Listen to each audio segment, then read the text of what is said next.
بسم الله الرحمن الرحيم، والصلاة والسلام على أشرف المرسلين سيدنا محمد صلى الله عليه وسلم النبي الأمين وعلى آله وصحبه أجمعين. النهاردة هنتكلم على شيء اكتشفوا علماء الجهاز الهضمي برضو، إن هو ليه دايما العصبي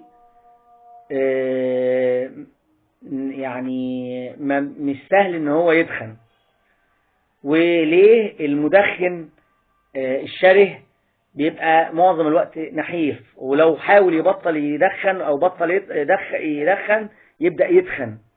ده بسبب يا جماعة ان العصبي او المدخن بيبلعوا هواء كتير، فبلع الهواء ده بيعمل زي البالونة اللي بيستخدموها الناس في التخسيس عشان تشغل جزء من المعدة، وبالتالي الواحد يشبع بسرعة من اقل كمية طعام.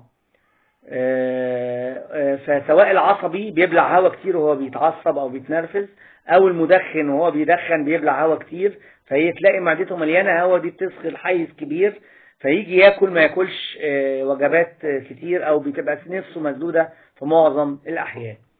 حبيت اشارككم المعلومه المهمه دي، والسلام عليكم ورحمه الله وبركاته.